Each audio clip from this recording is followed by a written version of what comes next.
Hi, hello, and welcome back to HardStuck.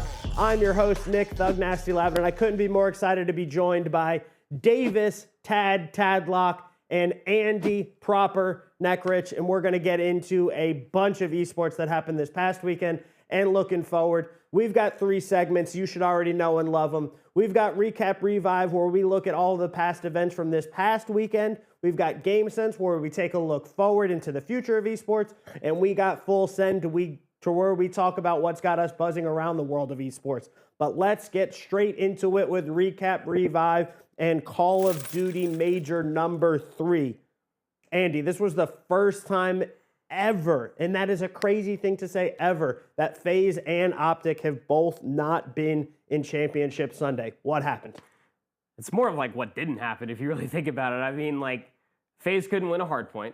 They were hard vetoing Skyline throughout the entirety of the weekend, opening themselves up to a Hacienda continuously, and that's our biggest fear. I mean, when you think about FaZe being weak at hardpoint, their weakest, of course, being Hacienda, they just don't want to play Skyline. It makes no sense to me. Optic on the other side, I mean, where do the woes truthfully start? Where do they even end at this point? Some say they continue on even to this very point in time before qualifiers do start this weekend, but the major was nuts. I mean, LA Thieves, they came in number 1 seed.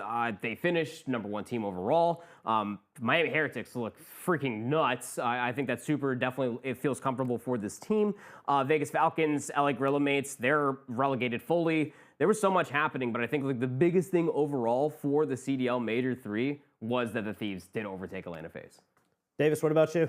Yeah, I mean, kind of surprised with the way that FaZe performed as well. I think, I view them as a top team, especially on LAN, so it was really surprising to see them arrive and not be able to play. But I do think they were kind of experimenting with their map pool a little bit, and you could see that, like you kind of mentioned, through some of the maps that they were picking and going on. But not really surprised with Optic and how they ended up. I mean, they haven't been looking good. They haven't really had much steam rolling into this major, as in things that they can ride and use as momentum to maybe win some matches. So not very surprised there, but very good major. Very impressed with Mercules as well from the Ultra. It was a very pleasant surprise from him.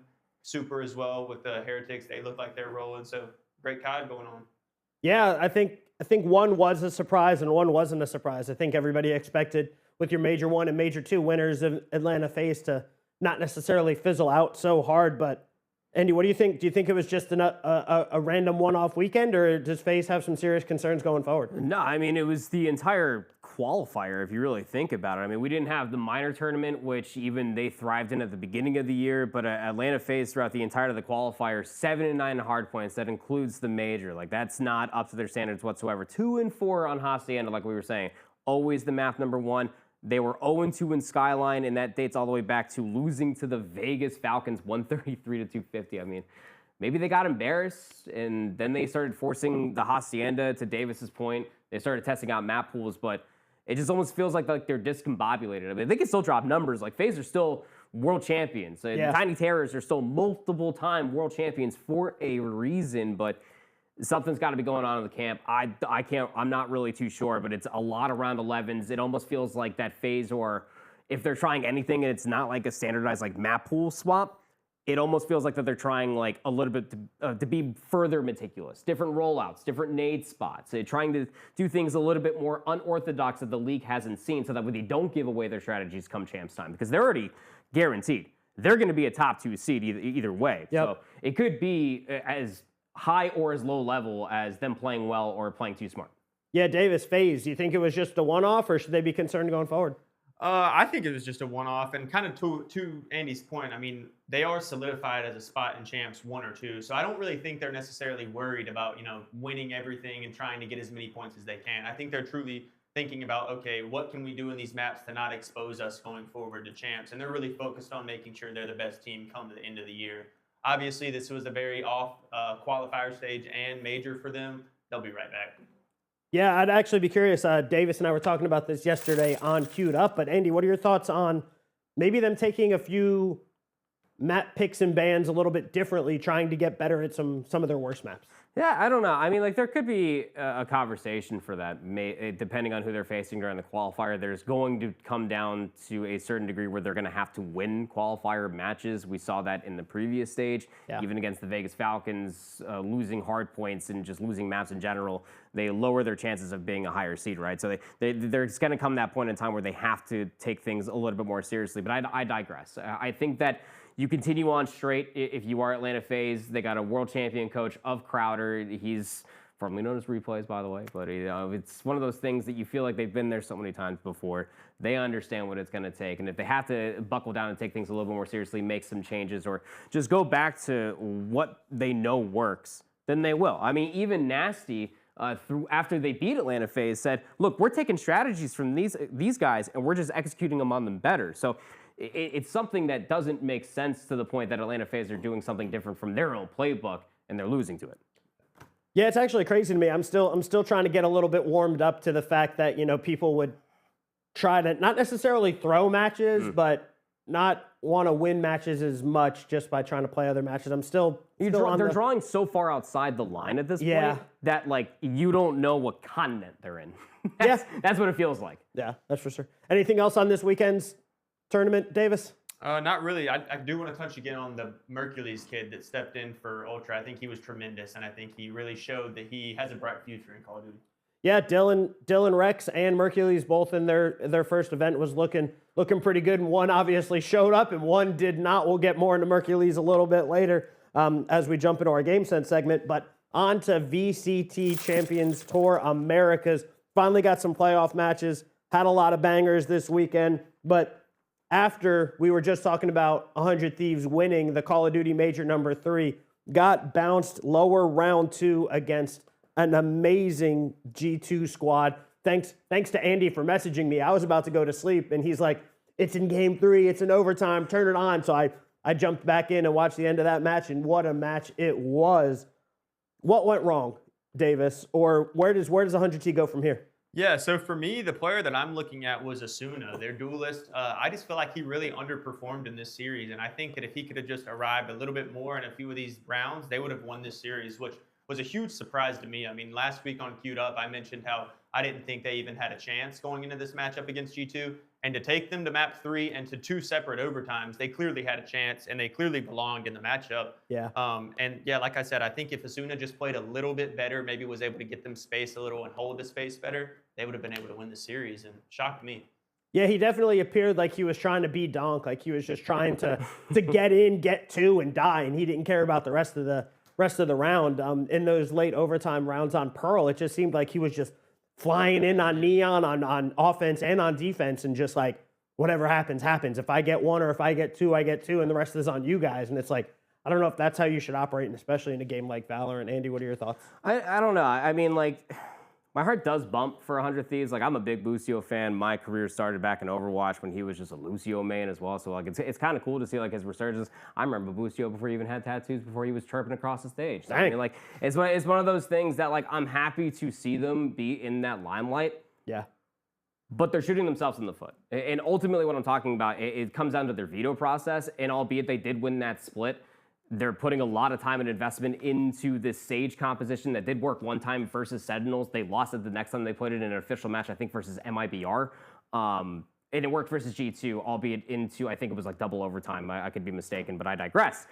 They're banning Lotus as their first map because they simply don't want to play it. And they've been very vocal about this as well, how they don't want to play Lotus. They miss Bind, and Bind's not in the competitive map pool. So they're going to continuously get rid of Lotus.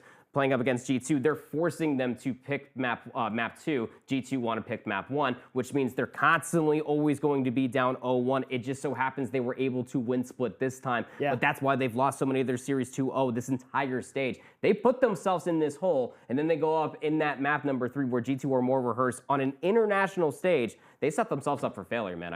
They can only blame themselves. And I want to bounce off that, actually. One more thing I want to say about 100Th's. As far as their preparation and not being ready for Lotus, I don't think they're ready with their agent selection either. That's one thing that I've noticed, these teams are playing Teo. Teo has a 51% pick rate across all 228 matches that have been played in America this split. And 100 Thieves has only picked him 9 of their matches. They do not play Teo. He is the most broken agent in the game. I mean, most games, both teams have a Teo, and it's who plays better on Teo wins the map. And so with them not playing him hardly, I think they were at a significant disadvantage throughout this entire split, and I think it's shown, and they haven't been able to win. They haven't really been able to cope with. I mean, Teo does so much damage. He's it's free damage at that. Yeah, he's so oppressive, and he can get you so much space. With them not having that in their bag of tools that they can use, I think it really hurt them. I know we hate to say it because I'm actually personally not a fan of saying roster changes to the guy who goes through it personally himself. But looking at this 100T team that has fell short both Masters tournaments in 2025, is it time, gentlemen? No. Still got to stick with it. They're right there. No, Davis is poking the right bear here. It has nothing to do with the team change. It has everything to do with the composition change. Who's making the decisions not to play certain agents and forcing these compositions? Because Haven, a triple lane map, and you don't have Teo, where you get free rockets around the corner to be able to check a lot of these stun checks, or even to be able to bait the Cypher out over by the C long area on Haven, for example, you're going to continue to get embarrassed by these top teams. I mean, 13-4 on Haven, the longest map that we've had in Valorant's history. That's embarrassing. I'm just going to flat out say it. Like, that is embarrassing. And you're doing it from a compositional standpoint. It's not a roster problem. It's just a compositional difference. And the thing is, too, the only 2 maps that they picked Teo on were Split and Fracture. So it's literally, that's the only 2 maps that they're even considering. But they know how to play them. Yeah. And he's the best agent in the game. He has the highest pick rate by almost 20%. And they're not picking him. Yeah, so solid point. Yeah, I think that just hurt them a lot. Yeah. Couldn't agree more, but on to Counter-Strike in IEM Melbourne. What a tournament we had. We've seen Mao's push Vitality to the limits, and I personally didn't think that it was even going to be close this weekend. I thought Vitality was going to run away with it, especially with Falcons only being a roster for about 8 days, bringing over Monacy $2.5 million. Could you believe it? However, with that new Falcons roster, do you think that they're for real and they're going to be the new number 2 or new number 1 coming soon, Andy? It's going to take some time to be able to take that as far as VLR rankings are concerned, but if they continue to beat Mao's a handful more times, then yeah, they will definitely do so. I mean, like, the veto process was good for them. There's also a certain amount of unknown quantities that come along with playing against Monacy on Falcons. Again, 1-for-1 for Dexter as far as role is concerned, maybe, but like Monacy plays the game very differently. AKA like that handful of frames that it took to flick all the way down on Inferno with the AWP is actually nuts. But I digress. I think that Mals will be further prepared. They'll adjust their map set because they've also taken Vitality to a map 5. They're slowly going to start to digest this. I think that they're, with those unknown quantities, we don't know how high or low the ceiling is right now for this Falcons roster. Yeah. Honeymoon Cheese is also in there in that conversation. It could be there too, but I digress. They took world's number 1 to the brink, but then you got absolutely rocked 6 rounds in a row straight. So I don't have that full argument yet. But you did beat Mouse, so I mean, like, at least walking away from IEM Melbourne, yeah, you're at least number 2 in my eyes. Okay.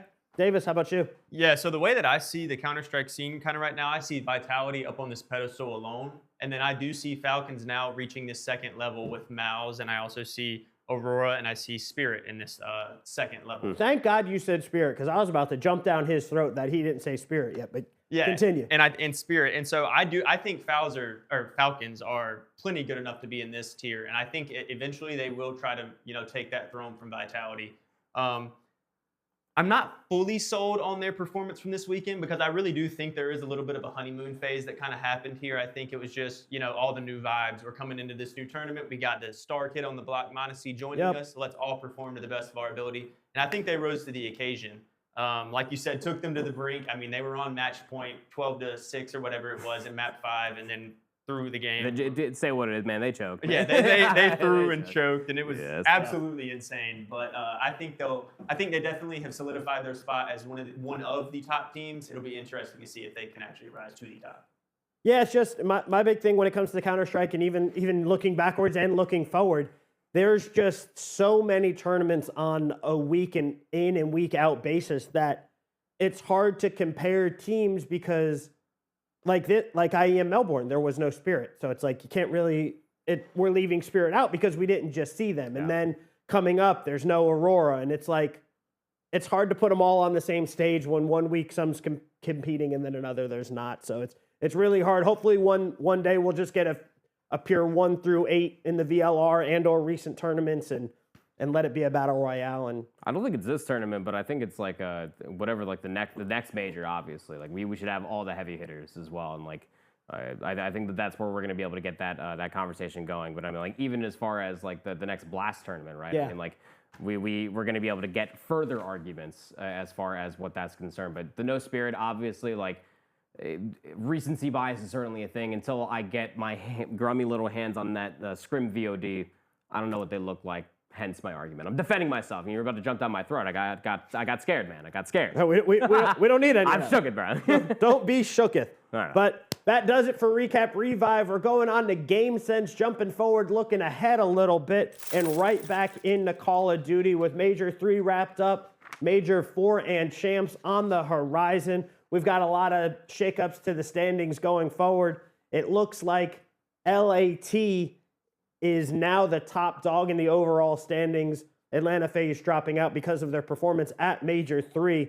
But Andy, talk us through some of the bottom 4 teams and who's looking to make that final champs run. Yeah, I mean, like the bottom 4 shook up quite a bit. I mean, LA Gorilla Mates, Vegas Falcons, as I alluded to earlier, they're Dunzo Bonanza. I mean, they are so far in the weeds that they're probably not going to be able to come out unless like Vegas Falcons win out in their qualifier matches. Their strength of schedule sucks, and they'd have to win the major. Yeah. It doesn't seem likely. I digress. I think that Minnesota Rocker and Cloud9 New York are your immediate 2 go-ahead look-ats when it comes down to who needs to make changes going into Major 4, mostly because they're outside of the bubble. Optic Texas are that 8th position right now at 145 points, comparatively to Minnesota Rocker at 115. Minnesota Rocker played them incredibly close, off of a single couple day or maybe 1 to like 3 days worth of practice with Kenny.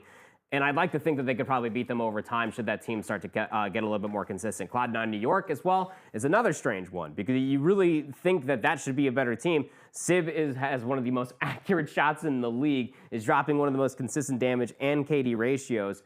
They're only behind by 40 points or so. So I think that you're mostly looking at those bottom 4 teams, or mostly 9th and 10th between Minnesota Rocker and Cloud9 New York to make a dent into what is probably going to upset Boston Breach or Optic Texas at the 7th or 8th position right now. Davis, I know it's extremely far looking out, but how do you see those final few spots shaking out? Do you see Optic staying in? Do you see Rocker sneaking up? Do you see even Cloud9 maybe even sneaking up even more? Yeah, so I really just see one switch. I do think Optic will eventually fall out, and I think Rocker will go into that spot. I like that take. I just really like the build-up, I guess, of this Rocker team. Like, I think they have a solidified IGL in Kenny who has experience, and he can really lead this team. And he's got 3 young, really hungry, they can all shoot really straight too, guys around him. And I think they'll just merge together and rise to the occasion. Optic, obviously super talented, but with the trajectory that they've been on and just the changes that they've made and still kind of staying on the same course that they are, I just really don't see it improving very much. And the outlook, in my opinion, is better for the Rocker. I know you know ball, Davis, so I'm going to hit you with this one. You know you can't teach size. You know what you can't teach in the CDL? Can't teach ice. And they have been very bad in round 11 and map 5s. I don't know. I'm still on the fence.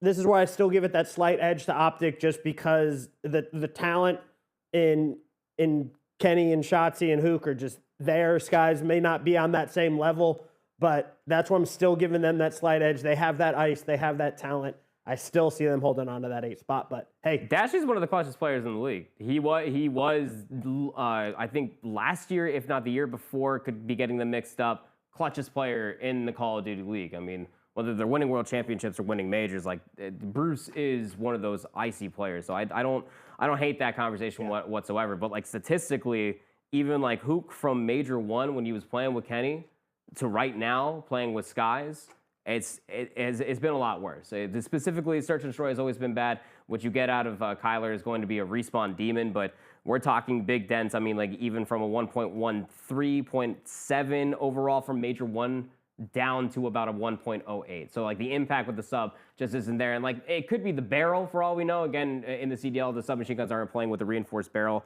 much like how the challengers are due to their server and the tick rate. So it could be that implication, but I don't know. I could be grasping at straws here. Yeah, I'm really curious to see how it's all going to shake out. I'm in a way pulling for my two Halo boys on the optic side of things, so that might be a little bit more heart than head, but Biased. I am biased, ladies and gentlemen, but it is what it is. But now shifting gears over to the final weekend of the Valorant Champions Tour America playoffs. We have MIBR and Sentinels in the upper round. We have G2 and Evil Geniuses on the lower side of things. It's all finishing up this weekend. Give me your top 4 in reverse order, Davis. In reverse order, I have EG probably coming 4th. I have Sentinels 3rd, G2 2nd, and MIBR as number 1. He flew through that so fast. Give me some reasoning behind it. Yeah, so to be honest, MIBR has been the best team in my opinion throughout the whole split. I know they did lose the G2 in their matchup in the group stage. Yeah. I thought they played really good, and I thought if they just cleaned up a few more things, they could have easily won that game. And they're a team that I look at that's another great just build-up and formula of this team. They have 2 very experienced players in Cortesia and Aspas with 3 rookies that are just spazzing, doing their jobs. That's the main thing. Do your job. Like, especially in these games where you have role-specific agents, do your job, do it good. They're all doing it well. So I see them as the 1 seed. I do think they will beat Sentinels. Sentinels will drop down, face G2 after G2 beats EG. I think this is another, super close matchup. We just saw it last weekend between Sentinels and G2. I do think G2 will get the better of them in this rematch. That's why they'll be 2nd. And yeah.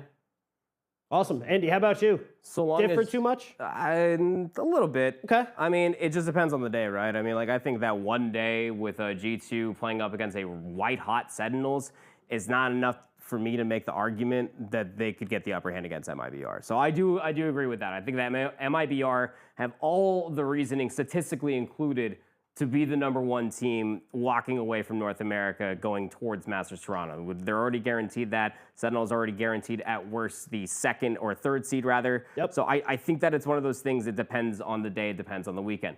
I think that G2 and Sentinels always play each other incredibly close. That much has been a decisive factor back at the Americas kickoff. It happened back in the upper semifinals, and then it's probably bound to happen in the lower finals when they inevitably lose to MIBR in the upper finals a couple of days before that. So I think that for me, what I'm mostly getting at is that so long as G2 don't pick themselves into a unfortunate map pool where Jog is going to be on a Gecko, something that he's only played a handful of times in official matches, they'll be okay because Potter's got Evil Geniuses looking really good right now.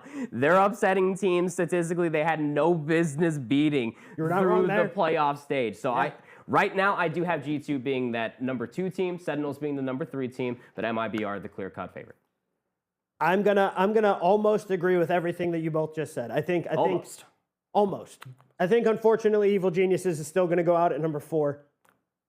I think Sentinels is still going to go out at number 3. I think they're going to fall to MIBR, and then G2 is going to get their lick back, no question about it. However, I do, and we've talked about it in weeks past on HardStuck, you only get that additional map ban for coming out on top. Grand Finals, there is no reset. Yeah. I think G2 is going to take that Grand Finals. Oh, yeah. Their map pool is significantly better.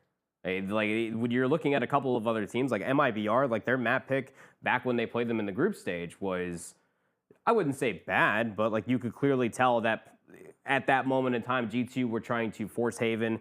It's their worst map internationally, like I was poking at earlier. They're getting better at it as well, which only makes their best of 5 that much stronger going in towards the grand final. I think it's deeper. Whether Jogamo is playing Yoru or not, like I definitely think that they get the upper hand this time. I also think one thing that teams are going to really have to start considering when playing MIBR is MIBR's icebox is untouchable. They have like a 75% win rate, and they actually win 85% of their rounds on attack. That's crazy. Yeah, exactly. That's an insane stat. 85% of rounds you win on attack.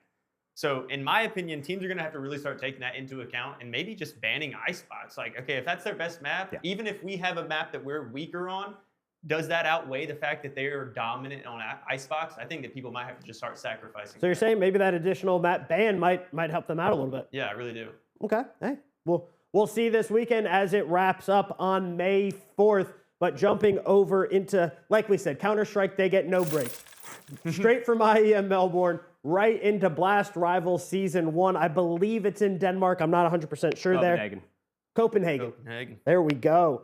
8-team invitational. We've got some, but not all of the top teams there. We got Vitality, we got Spirit, We got Mouse, we got Falcons, we got FaZe, FlyQuest, Pain, and Wildcard rounding out our 8. Broken up into 2 4-team groups into a single elimination tournament. All happens this week from Wednesday to Sunday, so buckle up. We got a lot of matches ahead of us over the next couple of days. Again, at weird times, 5 a.m. for us East Coast individuals. But gentlemen, what are you guys seeing happen? Are we getting another Vitality Falcons rematch, or are you seeing some shakeups for Spirit, or maybe a little bit somebody else? It's kind of interesting, right? Because like when you think about like the group dispersion off of global VLR rankings, typically how things do go for a lot of these tournaments. I feel like the conversation's on the rear end, not at the front end. Like who's going to be like that 3rd or 4th team, given how the groups did shake up. But I genuinely believe that the way that the groups are split up, Vitality are going to be in there with Mouse. On the opposite side, we're going to have Falcons in there with Spirit. So I genuinely think that it's probably looking to be a Mouse Vitality Grand Finals this time. I think so. For me, I'm just really interested to see how Falcons and Spirit face off against each other. As we mentioned, they weren't at the last tournament in Melbourne, so I think that's really interesting to see, how can Spirit, face off against Falcons, a super hot team. But for me, I do think Vitality, I think they make it out of their group, and I think they're the team to beat. They're probably going to be in the grand finals. It's a safe bet. But for me, I think the other team that will arrive in the grand final will be the winner of that Spirit versus Falcons. I don't know. They could. I mean, Vitality, like they're in Group A. They could lose a best of 3 to Mouse. That's kind of where I was even going to be even crazier and say that we could see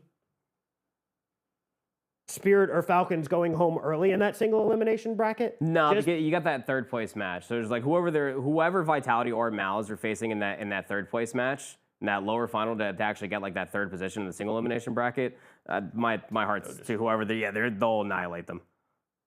My opinion. That's what I'm saying. Like, I think it's more of like a conversation like who's going to be like that 4th, 3rd team coming away from the single elimination area, because like you got Pain in here, wild card, they're round 1. That is a wild card within itself. You drew Vitality, but on the opposite side, like FlyQuest, they didn't look bad versus Team Liquid at IEM Melbourne. I think that they're getting better as well. Do I think that they're going to beat Spirit? No. Do I think that they're going to beat Falcons? No. I think that they could beat FaZe. Maybe if that matchup happens, not likely, but I don't know. I think that that's more of like the conversational topic when it comes down to it, is like what that lower final matchup is going to look like. Because if you are that 3rd place team, you don't get a round 1 bye. If you win your groups, you get a round 1 bye. So like a lot of people are playing for that first round. I think Mouse might have it this time. Monacy or Dunk? What do we see happening? I'm Team Monacy. Wow. I've always been Team Monacy, so I'm going to stick with it. Me too. Dunk. It's not about the individual, it's who he's surrounded by. And honeymoon phase or not, Monacy is playing comfortable. That guy is shooting different right now. Donk, he's good mechanically, but if he finds 2 and he gets traded like a lot of the time and his team's got the number advantage, they actually lose. So if Donk dies, so like statistically it ain't looking good, boss. Versus all the top teams. There's honeymoon phase, and then there's legit honeymoon. Spirit was just on vacation, sitting at home with their notebooks out, rearing and ready to go. I think there's honeymoon, and then there's hopium. maybe I'm going a little bit hopium again. Who really knows? But I'm really looking forward to it.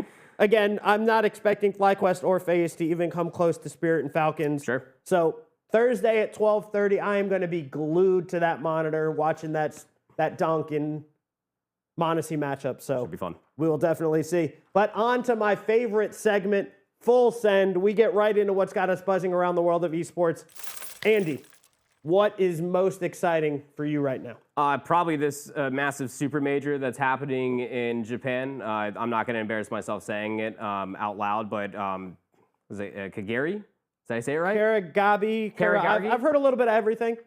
Kayasuki even from seeing some like other shows. like the American spelling of it, like the consonants, it doesn't help out. But there's a super major happening. Nintendo are throwing a super major, and a major that just happened in Las Vegas previously. Super Nintendo major switch to DS. You just said a lot of words, but all I can tell you is that we got Smash Ultimate playing in Japan. That's what I like to hear. And I'm stoked for it. How many teams? What makes it a super major? I don't have the complete number, but like because it is international, we got people that are flying over all across the world, right? You got European number 1, Gluto, he's going to be there. He's been traveling to the Americas competing as well. You got Akula. He's been actually boot camping on the west coast of America. Oh, wow. He was number 1 player going in towards that event. Won't be there, hurt. I do believe at the time of this recording, nothing has changed. So Akula has now taken the mantle of the number 1 Japanese player. He got bopped top 32 at this Vegas event that just happened this previous weekend by a Mario player. It was nuts. Go watch it. Me and Eli were losing our mental about it. But I digress. There's a lot that's going to happen. Tweak's going to be there. Who knows what else is going to be there? MK Leo. We got a lot of good people that are about to be at this tournament. It's going to be lit. And I'm sure that there's going to be over 100 and some odd individuals that are going to be participating. It's a massive prize pool. Something about Nintendo that's throwing up a prize pool for a Super Smash Bros. Tournament. It's something I think we haven't seen in over a decade. I'm hyped. Are we going to get a new Smash announcement or it's not yet? I don't know. No? I don't get excited for these things anymore, man.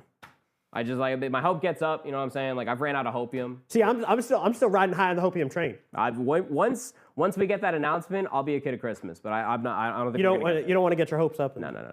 I'm crashing down. Who's your odds-on favorite to win, and maybe what character are they playing? I'm gonna go with Gluttony. I think that Gluttony on the international stage has looked really, really good. Okay. He's a European player. He plays Wario, bro. He's a Wario. Yeah, he's a Wario player. Okay. He's also been labbing Adult Link, which is comparatively to Adult Link, he's probably the second best. Young Link being the best, but I digress. I think that Gluto in that Wario matchup has been playing really, really well. He's been labbing consistently. I don't think that we get a top 3 taking the chip this time. Cool. Totally understand. Davis, on to some Apex. Speaking of massive lands that are happening this weekend, Davis, tell us all about Apex. Yeah, so Apex Legends Open, first one of the year in New Orleans, May 1st through 4th. 160 Apex teams in this venue. So an absolute crazy event going on for Apex. $1 million prize pool again. It is the biggest LAN in ALGS history. It is going to be a double elimination format over 4 days. There will be 120 teams that are professional split teams that will be invited from their previous split that they played, and then there's going to be also 40 more teams that were able to qualify through an open qualifier. So really cool, a lot of teams. Every series is going to be featuring legend bands and POI drafting, which is exciting, freshens up everything. And there's 5 team spots that will be up for grabs at this LAN for the mid-season playoffs within ALGS. And so, yeah, really excited. A bunch of big names coming to this event. Just to give you a few, we have from America, 100T's, Envy, Falcons, Luminosity, Liquid, NRG. Over on the EU side, we have Navi, NIP, Fnatic, and FaZe. So a lot of action going on in New Orleans this weekend with Apex, a lot of big names. So if you're into Apex Legends, make sure to tune in. Yeah, no, we've got a lot of teams. Everybody's gearing up for EWC, and we just saw, I think, Omit announce their Apex roster, especially for EWC. So I think Omit will be there as well. Yeah, I think we'll see a lot of. I'm curious. One thing I've always loved about the Apex lanes is how they'll 3 stack the teams because they've got to fit all of the teams playing. Are nuts, man. It's insane. I don't even you got to climb a ladder just to get to your setup. So you imagine the electricity bill for that venue at the end of it, just all the LED panel boards and just everything. And knowing how all of that stuff works now, it's just it boggles my mind how that runs efficiently. You saw EWC though. I'm glad you brought that up because that was the craziest that we've seen the Apex final. They're the only people that are teams that do this for a BR tournament where it's the championship point is diabolical. The Falcons may be the number 1 team on paper, but it's anybody's game, man. This is about to be a sick event. Yeah, no. The main reason I'm curious to watch it is because I know I don't know what they're exactly calling it. They're calling it some sort of ban system, but the most played agent in the first round will then be banned for the second round. So I'm going to keep my eyes on it. I love that additional layer of strategy that Apex is trying to add. And with 160 teams, it's going to be a banger of a weekend. So I can't wait. But where I'll be a little bit busy this weekend, we got the DreamHack Halo qualifier. I'll be coaching in that. Top 4 teams that have already qualified, but everybody else is going to be duking it out. We had a LAN 2 weeks ago. We had an open this weekend. And we're jumping right into the DreamHack qualifier this weekend. No rest for the weary, but it's going to be an amazing weekend for Halo and esports all around. A lot of big matchups, a lot of big events, so it's going to be crazy. I don't know. I'm going to have a command station of 15 monitors set up just to be able to keep up with all of it. Let's just get a double stack of ultra-wide monitors and just have as many quadrants covered. Yeah, 3 different windows on the ultra-wide. Mm-hmm. Yeah. What do you- min-max your area here. What are you looking forward to the most? I'm looking forward to the Valorant the most. I think we got some really insane playoff Valorant about to happen. I agree, actually. I mean, like, we are about to solidify, I believe, top 3 this upcoming weekend for the Pacific, Chinese, and the Americas region. Europe's on hold, and we don't have 20 minutes to. They have technical difficulties, right? They're shipping in PCs from all over the place. Who really knows what's going on? I ain't touching that one, but we're getting our top 3 from 3 of the 4 regions for Valorant, so I will be seated. Yep, no, definitely for sure. And outside of coaching Halo, for me, I'm going to be having my eyes glued to everything around the world of esports. But that is all the time we have today here, ladies and gentlemen. Until next time on HardStuck. See you later.